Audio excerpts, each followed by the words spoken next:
और इस बीच केंद्रीय संसदीय बोर्ड और केंद्रीय चुनाव समिति को लेकर Bharatiya Janata party press conference कर रही है। आपको सीधा लिए चलते हैं। Firewalls will be created, it will be documented, enough monitoring will be done so that everything is safe. Sir, मैं लक्ष्मण सिंह, NBC आवाज से। जो किसानों के लिए इंटरेस्ट सबवेंशन स्कीम में एडिशन किया गया है, इसको बढ़ाने का, इससे कुछ अनुमान है कि अभी कितने किसान इससे लाभान्वित हो रहे हैं और क्या नया एडिशन जुड़ सकता है जो डिमांड आया हो, एप्लीकेशन आया हो। दूसरा, जो हमने इमरजेंसी क्रेडिट गारंटी स्कीम का ऐलान किया है 50,000 करोड़ रुपए हॉस्पिटैलिटी एंड रिलेटेड सेक्टर के लिए, तो क्या कोई क्राइटेरिया होगा कितने टर्नओवर वाली कंपनियां इसके लिए एप्लीकेबल होंगी, क्योंकि इसमें तो बड़ी बड़ी कंपनियां भी शामिल होती हैं। पहले सवाल आपका किसानों से जुड़ा है, लेकिन मैं फिर एक बार याद करवाना चाहता हूं, ये मोदी जी की सरकार में भारत सरकार ने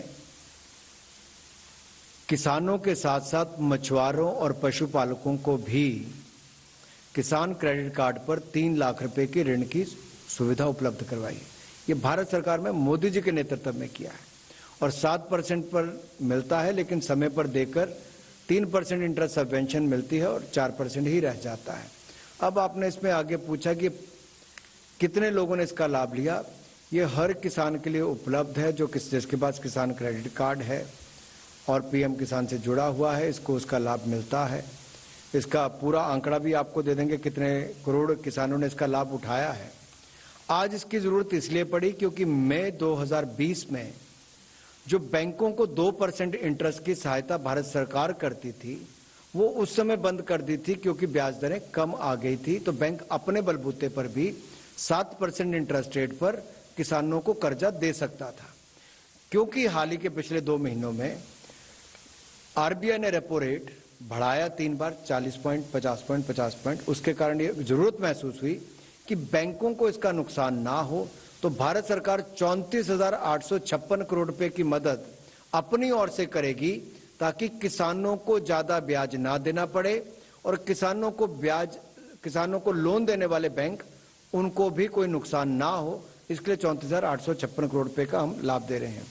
अब तक कुल मिलाकर 3.13 करोड़ किसान क्रेडिट कार्ड जारी किए गए हैं और इसका टारगेट था हमारा 2 करोड़ 50 लाख। जो इसमें से इनको पैसा मिला है वो भी मैं आपको बता ही देता हूं।